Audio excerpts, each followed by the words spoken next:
Good afternoon. My name is Joe Bandel and I am the last Rosicrucian. Today we're going to talk about Oak Advantage number 21, Attractiveness versus Glamour. Now, this is kind of an interesting topic because we all want to seem attractive to the opposite sex or to other people in general. And in our world today, we are judged by our outward appearance. I mean, that's just the way it is. And a lot of times people can be put off by outward appearance. And some people can see through that outward appearance to recognize the true person inside. Now, I remember when my wife had a friend that was a TV reporter, and I met her one time, and it was the strangest thing that I'd ever really experienced because she was very beautiful, pretty looking. But when I was looking at her face, I saw an ugly person kind of superimposed over that pretty face. And I'd never had that experience before. I mean, it was just kind of flat out, it was weird. I was like, what the heck? And it kind of got me to thinking about how there's like a glamour. There's like the real person, and there's like the fraud, the fake person, the person that we pretend to be to others. Another good friend of mine was a chemical dependency counselor, and he had tattoos. He had tattoos all over his head. He shaved his head. But he had a lot of tattoos, and on his arms and things like that. He was like a biker or something like that, and it was just kind of weird. And he called it his social filters. He said those tattoos, they chased away anybody that was not worth getting to know. And the people that actually were worth getting to know were not put off by it.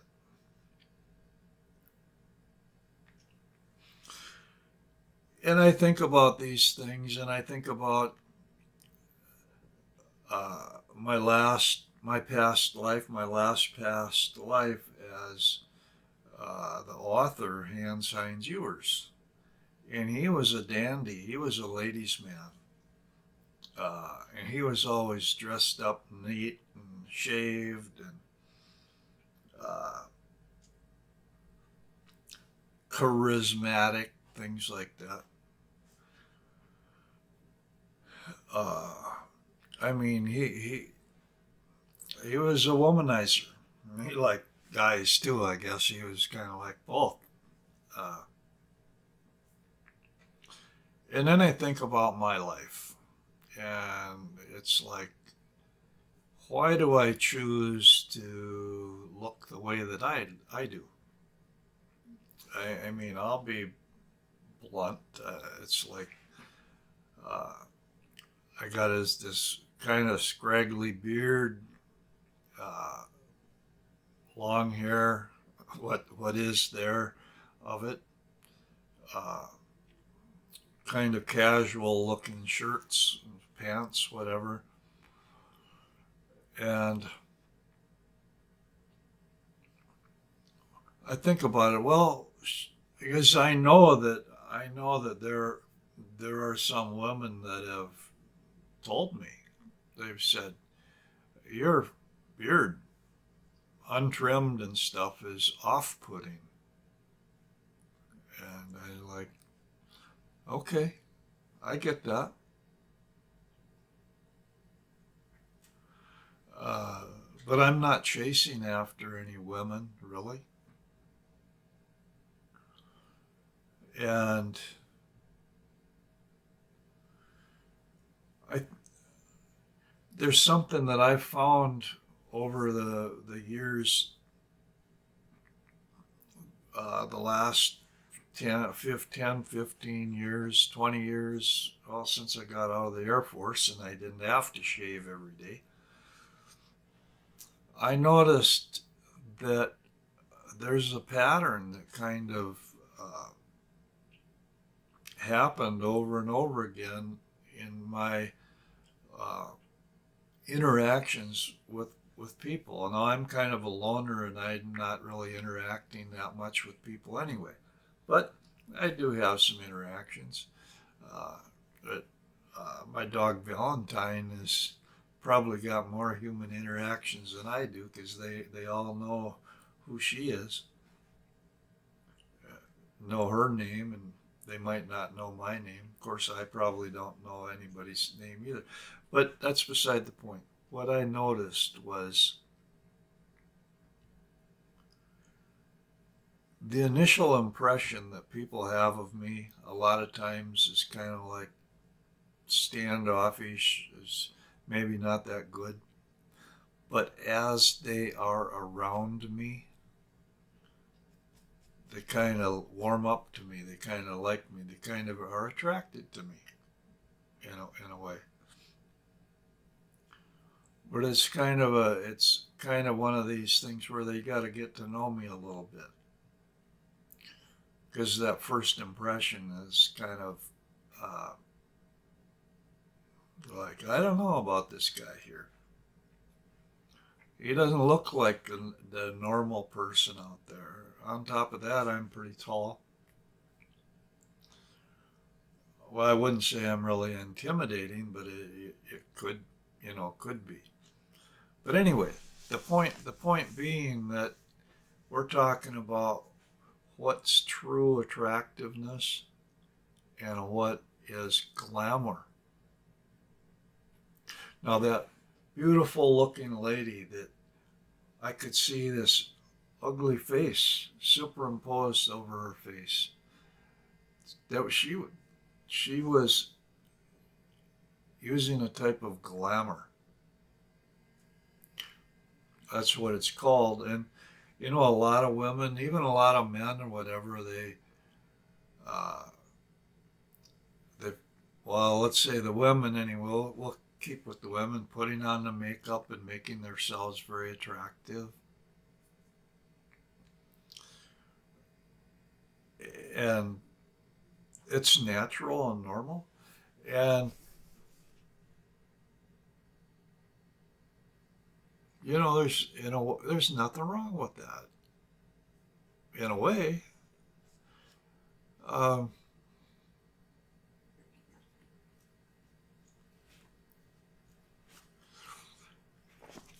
but I think about it, and I think, well, maybe I ought to trim up a little bit, and I'd make a little better impression on people.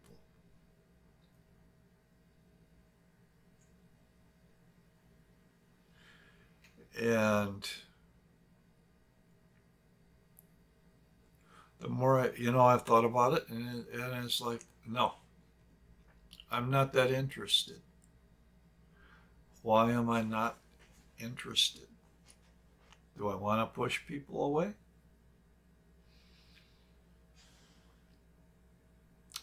Um, when it comes down to it, I think that this is my social filter. Now, people stereotype other people. we all stereotype people because we don't really know who they are, but we stereotype them one way or another. And what the trick is to give people clues about how you want to be treated, clues about who you really are, what you're like. And so that's what I do. You might not like it. It might be kind of weird, but what I try to do is I try to present an image of myself that gives some clues about who I am and how I want to be treated. And there's a few interesting points. For example, let's take this, uh, what do you call it, necklace or something like that with the wolf. It's kind of unusual. It doesn't really fit, or maybe it does fit with the other things. I'll stand up here and I'd say, okay, that's belt buckle. Got a knife, got the keys, the wallet on a chain. Well, so what kind of image am I going for? And then of course, you got the suspenders, of course. And I'm thinking, well, what's that? So I'm kind of going with the hippie. I'm kind of trying to go with the old hippie look. I don't know if I am really making making it like the old hippie look or not, but that could be kind of what I'm trying for. Uh, I'm also trying for that pagan, uh, druid type, Gandalf type look, I suppose, because that's reflective of where I'm coming from. And we all have our relationship struggles and everything like that. The truth of the matter is that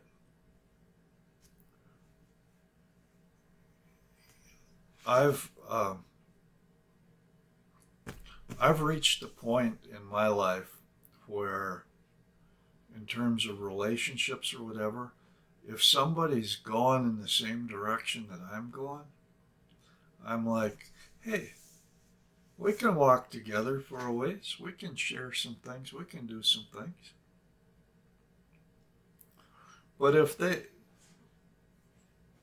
they going in another direction, it's like, you know, best of luck to you. You know, you head your way. I'm going to go my way. I'm not going to try to be politically correct. What you see is what you get. If you have the eyes, if you have the insight to be able to see what you get.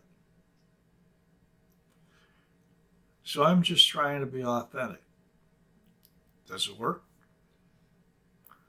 Well, yeah, it works well enough so that I don't want to stop doing it.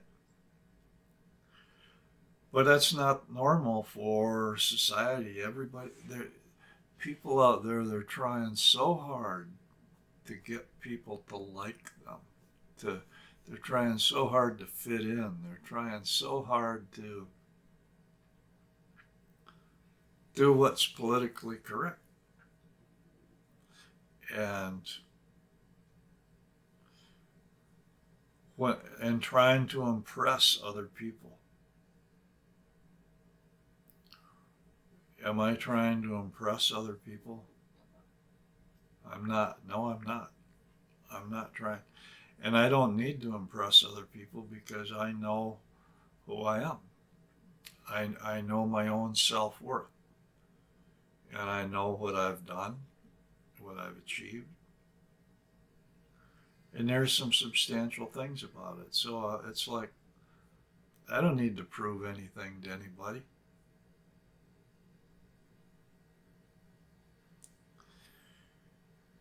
And at my age, hopefully I've gained a little wisdom. I try to share some of that. Of course, a lot of the things that I think about, a lot of the concepts that I share, uh, they're pretty rare. I spent my entire life coming up with the information that I'm sharing, and it's not common. There's a lot of uncommon wisdom, if you will, insight, things that I'm sharing with people. A lot of it is empowering.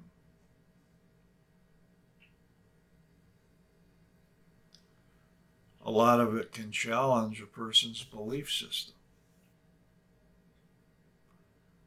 And they can say, I don't agree with that. Well, most of what I write about, speak about, make videos about, share about is experiential, which means anybody can experience these things. I try to point out things that are self-evident truth in a lot of ways, like this video with Glamour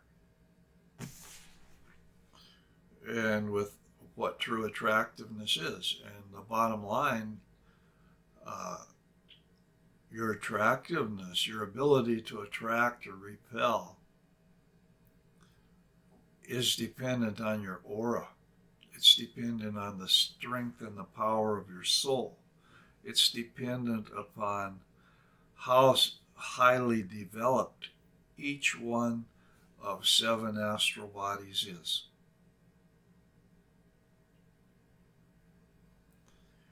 And the more developed your astral bodies are, the more powerful your soul, the more powerful your aura, and actually the more striking that you become. Does that mean that heads turn when you walk in the room? Is that the kind of charisma you're talking about?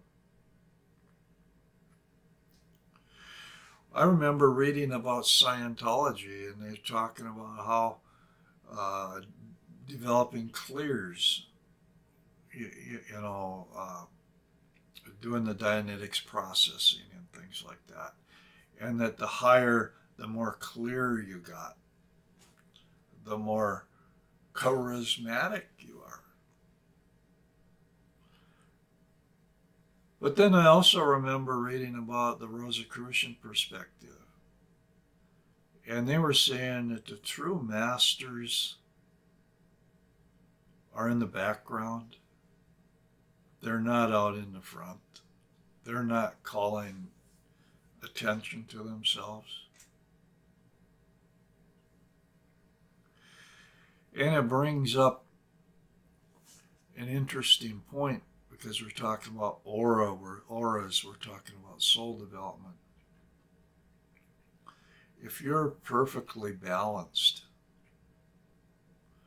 the male, the female part, if your soul is balanced the way it's supposed to be,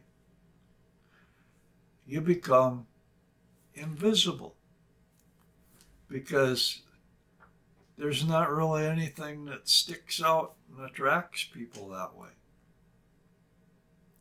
You can just be kind of blend into the background and nobody really notices you until you want to be noticed.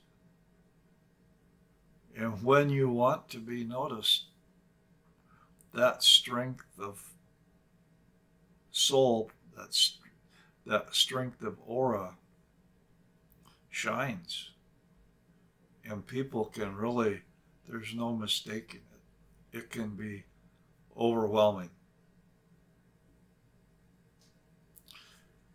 but only if it's called forth, because it really stands out from all these wannabe people. In the meantime, you're just kind of invisible. And in a way, that's its own kind of glamour. It's kind of like an anti-glamour, if you will. There's a glamour that kind of like gives the illusion of, hey, I'm an attractive type of person. Then there's a kind of glamour that says, don't see me, don't notice me. I don't want to mix my energy. I don't want to mix my energy with your energy, because I don't like it. I want to be choosy about who I mingle with. So hopefully this kind of gives a little thought, insight into your own life, uh, into your use of glamour, or how truly authentic that you are. Are you playing a role, or are you being truly just who you are? It's a thought. I've shared my views on it. I'd like to hear yours. Give some comments on some of these things. Uh, Subscribe to these advantages. I'm bringing up topics that are for the empowerment of the individual. Bringing up things that normally you're not going to find other people talking about. You're not going to find other people talking about them because these empowerment things are avoided until you truly bring them up. So that's it for this one. Give it a thumbs up. That helps. And we'll see you tomorrow.